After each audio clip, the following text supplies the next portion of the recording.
Hello, people. It's Makeda Valletta,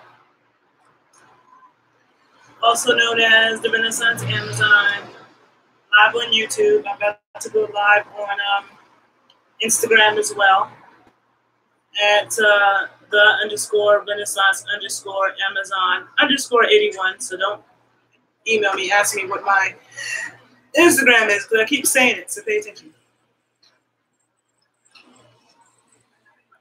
Okay, let me get on Instagram.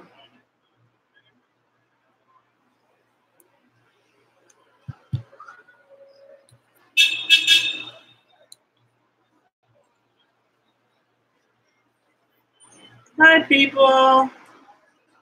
Instagram world, YouTube world. So I'm on Instagram and I'm on YouTube. Okay, so trying to fix these two cameras. Okay. I hope you all are doing well today. I just want to do a quick video. I hate this damn thing on my wrist. I want to cut it off, but I have to leave it on to get in the building I'm staying in. So I wanted to do a quick video because while I still have my light, because I get asked this a lot, and people who know me always act like I'm some type of like some kind of travel agent, you know, because they're like, oh, Makeda always finds such cheap flights and stuff. So today I want to talk about how to make traveling cheap, how to travel cheaper. Okay. You don't have to spend tons of money when you travel, but of course you're going to have to spend some money. So there are a few things, right? There are a few things. Number one, I travel alone a lot because I feel like if I were to wait for people, like it would be great to travel with people. But if I were to wait for people, I would never go anywhere because people are too iffy. And the other thing is that the earlier you can book your tickets and get sales, the better. So because I have flexibility in my schedule, like I don't work for somebody who controls when and where I go and when I come. So if you have a job where you have to ask permission and ask time off, it can be a lot more difficult to do some of the things that I'm saying, right? The tip number one, if you have flexibility in your schedule, like, for example, I could find a flight from Chicago to Florida that might be like $45 on Wednesday. But on Friday, that same flight might be $115. But if you're somebody who can't leave on Wednesday, like you only can go Friday through Monday, then you're not going to be able to get the cheapest rates, right? You're going to have to book what works for you. And so sometimes the day before, the day after, 2 days before might be cheaper. So if you're able to do so, that allows more flexibility with getting cheap rates, right? Other thing is I look for plane tickets ahead of time. So right now I'm in Cartagena, Colombia, and I knew I wanted to come back here. I got this ticket to come here probably in January. So it's March right now. Today is March 21st. So I probably got this ticket in January. It was $89 from Chicago on Spirit. And when I first came to Cartagena last year, I wanted to come to Colombia for years. And I wasn't really particular about where. Like I knew I wanted to go to Cali, you know, but I just wanted to come to Colombia. So when I found cheap tickets last year, it was to Cartagena. For some reason, a lot of the cheap tickets are to Cartagena. And so that's why I came here last year, and I came only for. So when I book my tickets anywhere, I never search for round trip tickets. Never. I always search one way. Because when you search round trip, the website or whatever puts together these formulations for you. When you search one way, sometimes you can get something cheaper, and also I don't always fly the same airline. So if you search one way, I fly whatever's cheapest and whatever works best for me. So if I search one way on a site that has multiple airlines, then I might end up flying Spirit someplace and flying JetBlue back because it was the cheapest. But when you search round trip, a lot of times it's going to give you the same airline. So it's limited, and it's whatever logarithms they put together. I don't always think they give you the cheapest options because why would they want to? So I never search round trip. I don't care where I'm going. I search one way. Another thing is I watch the ticket. So like I might see the ticket going and it's really cheap, so I just book that ticket. Like I might not even get the return ticket yet. Like even this trip to Colombia, I didn't know. I wanted to go to Cali. I wanted to check out Bogota. I wanted to check out Medellin. Everybody talks about Medellin. So when I looked at my return flight back, I was looking at, is it cheaper for me to fly back from Medellin or is it cheaper for me to fly back from Cali? And I actually found a cheaper ticket from Cali, but then I chose to go to Medellin because people said as a solo traveler, I would like Medellin better. It's easier to get around via public transportation. They have a train system and stuff like that. And so I chose Medellin, and it was like maybe $20 more. Now, because I live in Chicago, but I'm from New York, so I still have family in New York. I go back to New York all the time. DC is my second home. I have clients in DC. I have clients in New York. So sometimes, like, if it works, depending on how my schedule is, I may not fly back to Chicago because maybe I find a cheaper ticket to New York. So then I'll make it that, okay, let me handle some business in New York and go to New York right now. So with this one, the cheapest tickets I found back from Colombia was actually to DC. So I said, okay, I have clients to check in DC, I got people to check in DC, and I got to go to New York. So I booked it that way, flew back to DC, right? So when you have that kind of flexibility, it's easier to book cheaper tickets. Now, certain cities like Chicago, that's another reason why I moved to Chicago is because I travel a lot, and there's a lot of cheap tickets, a lot of places out of Chicago. There's also a lot of cheap tickets out of New York. So like if I'm like going to Europe, it's cheaper. Europe and the Caribbean is cheaper out of New York. But sometimes going to South America and stuff, sometimes it's cheaper out of Chicago, or you're going to the West Coast or whatever. So having that flexibility, or sometimes even there's really cheap tickets from Florida now to the Caribbean or South America. And because there's generally cheap tickets from Chicago and from New York to Florida, sometimes I'll look and see what if I find a $75 ticket to Cuba from Florida and I could find a $50 ticket from Chicago to Florida, then that could work. That might be cheaper than booking a $200 ticket from Chicago to Cuba. So having that kind of flexibility and being smart about it. Understanding the baggage fees, right? Every airline is different. A lot of people hate Spirit Airlines, but if you understand how Spirit Airlines works, you can get a lot of cheap tickets on Spirit. And I've flown a lot of places very cheaply on Spirit. Number one, I belong to a $9 fare club. So Spirit has something called the $9 fare club. It costs $60 for the year. It's only worth it if you're going to travel a lot.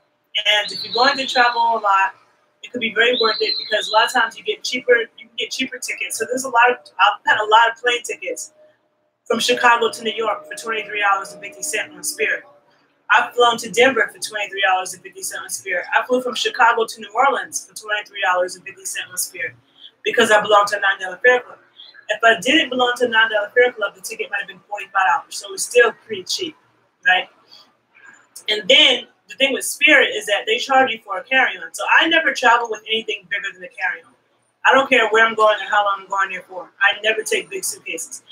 And part of that is because on my way to the airport and from the airport, depending on where I'm going, a lot of times I take public transportation. So in Chicago, a lot of times I might take the train to the airport.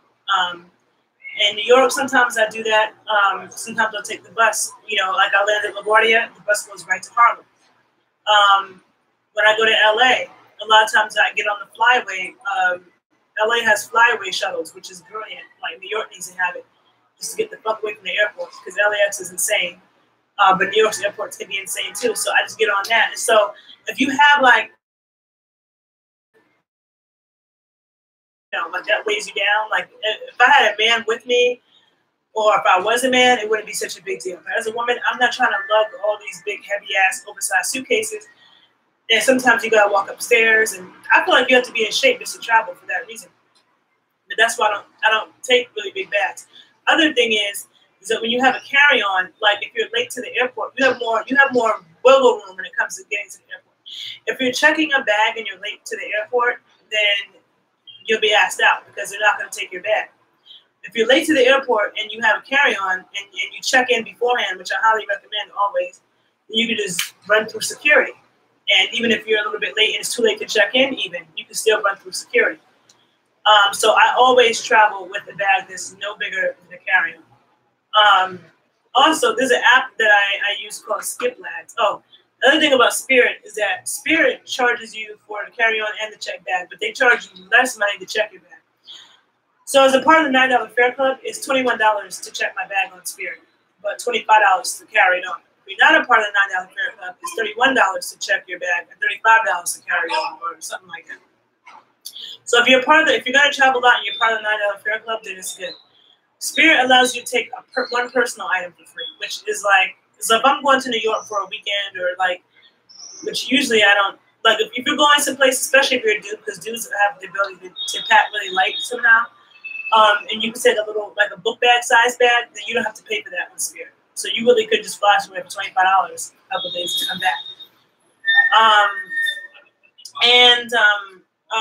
So yeah, as long as you understand how Spirit works, with Spirit, I always recommend checking in beforehand because Spirit likes to give you a lot of problems and things don't work when you gotta wait on this line, then you end up missing your flight. And I think Spirit does that to you on purpose. So when you understand, that's why a lot of people hate Spirit. But when you understand their fees and how they work, it's not bad. It's actually, you can get a lot of really good deals on Spirit Airlines. But I don't have any what you call it, allegiance or not allegiance. You know what I'm loyalty to any particular airline. I fly whoever's the cheapest. And when you understand the fees, like sometimes even with Spirit's fees, sometimes it's still cheaper than other airlines. Okay, so just knowing that, having the flexibility. There's an app that I use called Skiplag. The Skiplag will bring up flights that are really cheap. Like for some reason, flights between Charlotte and Chicago are really expensive. Like it's hard to find a flight for under $200. And flights from Charlotte anywhere are expensive. I can't live places that have expensive flights out of there because it makes it harder for you to travel. So depending on where you're located, like if you're located in major hubs, Atlanta, Chicago, New York, Miami, like sometimes you can get cheaper tickets places depending on where you're going. But a lot of tickets are so much cheaper. Like last night, I was looking at flights to Hawaii because I love Hawaii. I've been there 3 times. I haven't been to Hawaii in 5 years though. I really like that place, but it's such an expensive trip. I remember going before paying like $800 round trip. I'm seeing $150 flights to Hawaii from Cali, and I'm like, since when? Because I remember before you could find a ticket less than $350 for California to Hawaii. So I think that a lot of flights are dropping, are getting a lot cheaper. So you just gotta look. You gotta look ahead of time. When you book last minute trips, it's expensive. So when people always tell me, I'm gonna come visit you in Chicago, I'm gonna come there, and they just be talking, and I don't see them like putting any actions. You can look at today and see a ticket could be $45, and next week that same ticket could be $175. So you really gotta lock in stuff. You can't keep talking about it. So if you really want to travel, you gotta actually make those moves and lock it in. Because airline prices change constantly. Some people say things like, oh, it's cheaper on Tuesday and Wednesday and whatever. I haven't noticed any of that to be true. It just fluctuates all of the time, so you have to be on it.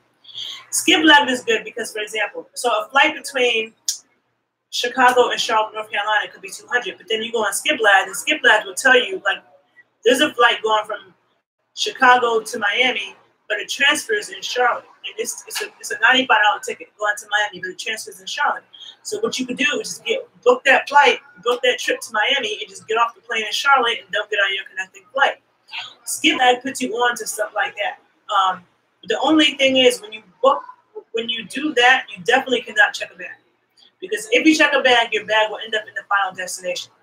If you have a carry-on bag, sometimes you get on a plane and they tell you, oh, it's too full. We can't take any more bags. We have to gate check your bag. You can't let them take your bag because if they take your bag, it's going to end up in your final destination. That's the only thing about flying that way. And I've had that happen to me one time when they were really trying to take my bag and I was really arguing with the dude. I even told him, look, I'm not going to the final destination. I'm getting off the plane here. And he got mad because the airlines don't support that. They don't care. If you tell them that you're not getting on your connecting flight, it's not really even legal or whatever. I don't know if it's illegal, but it's not something that they care about. It's not something that they're going to help you out with. So if you're going to do something like that, be sure you have a carry-on and be sure it stays with you. Also Airbnb. So I personally hate hotels. I cannot stand hotels.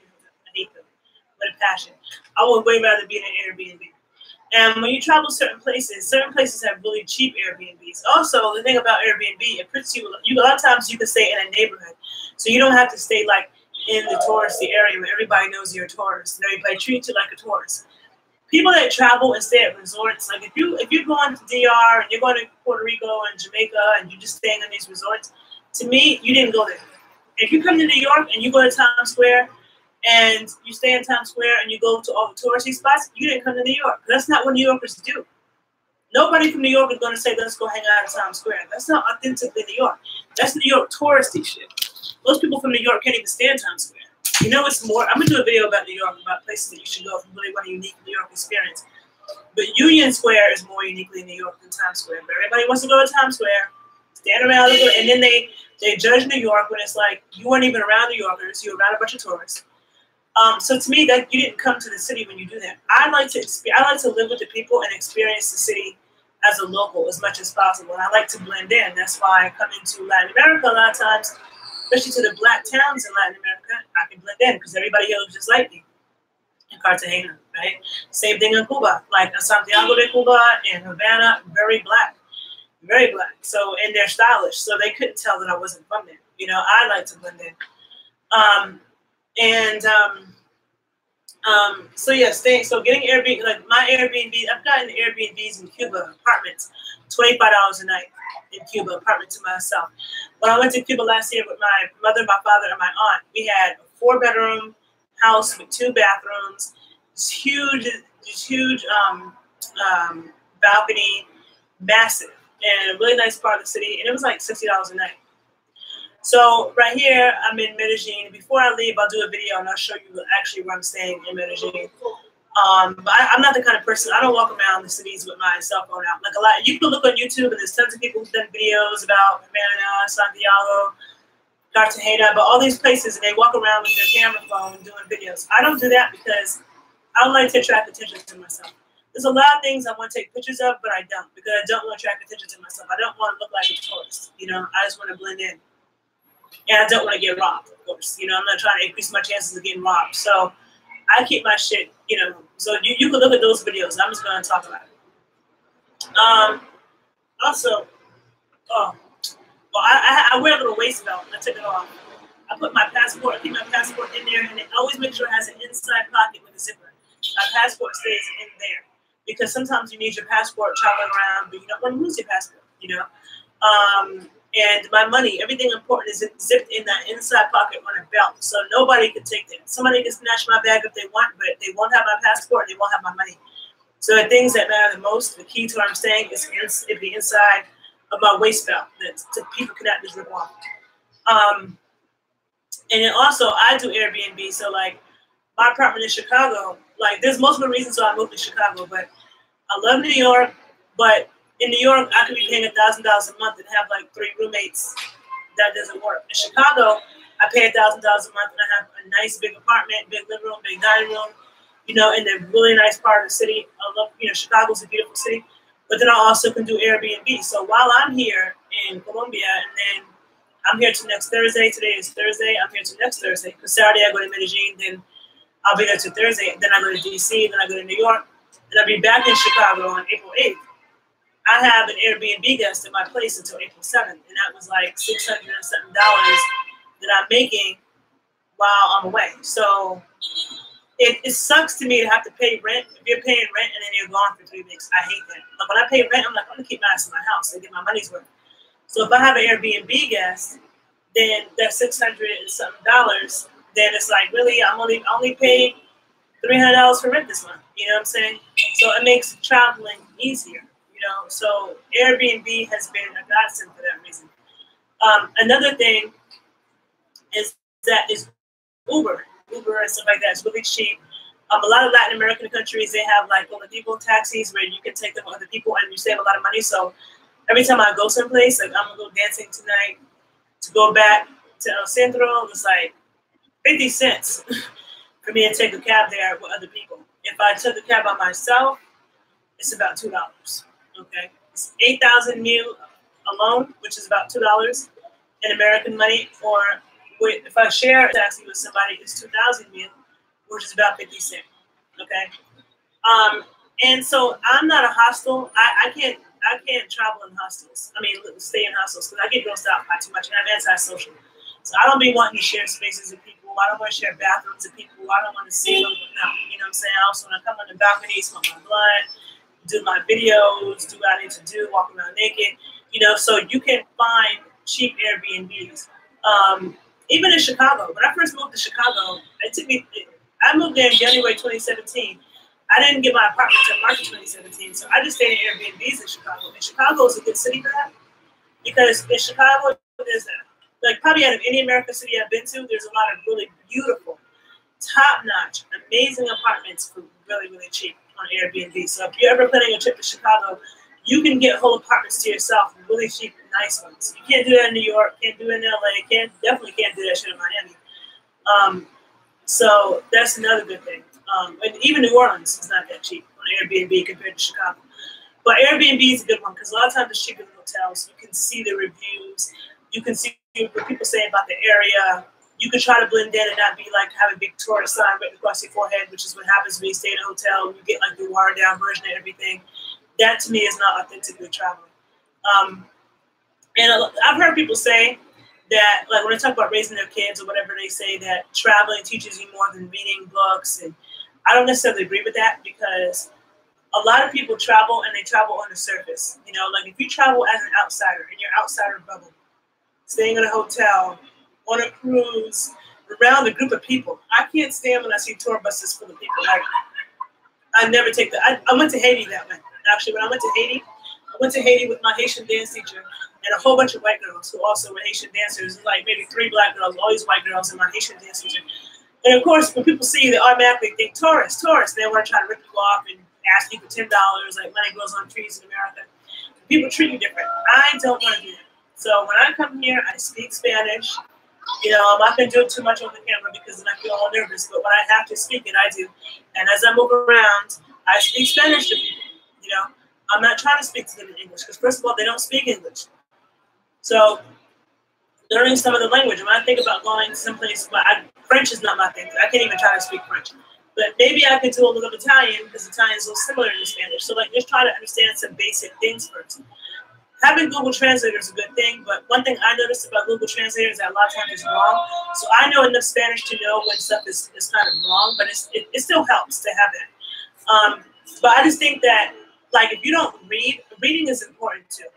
Because you could go to a place, like you could go to Latin America. Latin America, they love to deny that they have any race problems. They love to deny it. And you can't really see it with the naked eye. You know, like I grew up in Washington Heights around Dominicans. You can't see the race issues. You would never know. And my dad had to make me aware of race issues in Latin America. And then I started having conversations with Latin American scholars who I know who will tell you the truth. Like, it's very hidden. People will gloss over. So if you don't know the history and you don't read the books and you don't know the history behind what you're looking at, you can travel all you want and you don't know what you're looking at. You know what I'm saying? And so you still, just because you travel doesn't mean that you're necessarily learning. Now, when I see a lot of travel blogs for people who go places, like when I could travel, I don't want to do touristy stuff. So if people want to show you the you can get on this tour bus and take you to tour of the city. I don't want to do that because I'm from New York City, which is a city with a lot of tourists. And I think it's so corny. And when I see them on those double-decker red buses driving around the city looking at us like we're in the zoo from the outside. Again, you're an outsider. You put yourself in an outsider bubble and you're observing us like we're the zoo.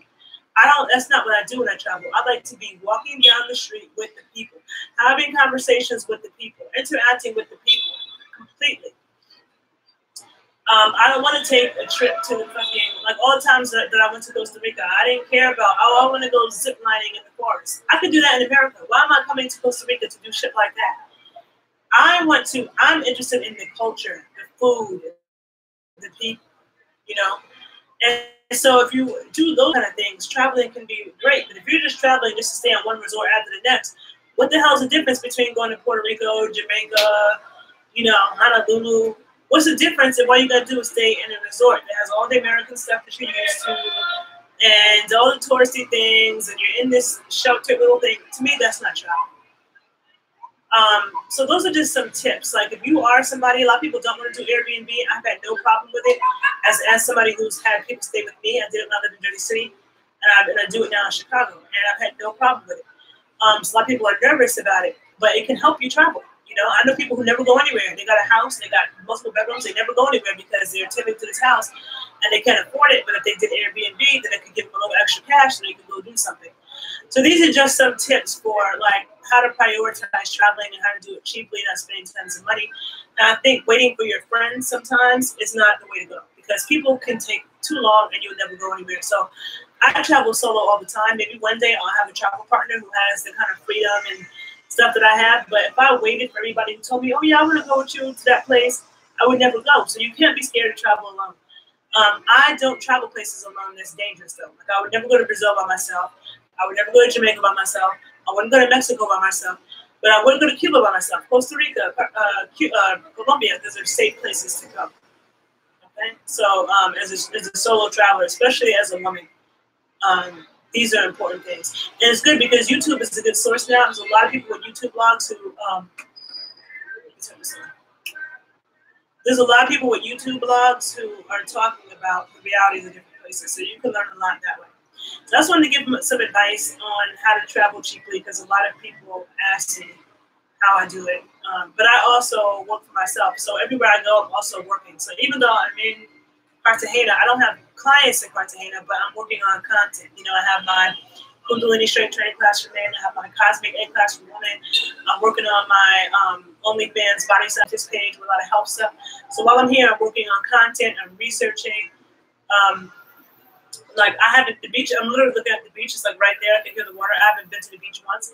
I feel like I have to go to the beach tomorrow to say I went to the beach because last time I came here, I didn't go to the beach. It was right across the street. I went to Cuba 5 times and I go to the beach. I don't really care about the beach. I care about the sun and the dancing and the culture. Looking at the beach is fine to me, right? But that's not what draws me. And so I come to study the food and I study the dance and study the culture and be immersed and also get some work done while I'm here. So, you know, Colombia has fast internet, so I can get stuff done. And that's it. So if you have anything to share, please write it on my YouTube thing. If you have any questions, whatever, I'll try to address them in the next video. I gotta go do some other things and get ready for tonight. And I will share more with you guys tomorrow. Thank you for this thing. It's getting dark, and I love to do my videos in the daylight. So have a good day. Have a good night. Thanks for listening. If you learned something, share the video. Please follow me on YouTube and Instagram. And bye.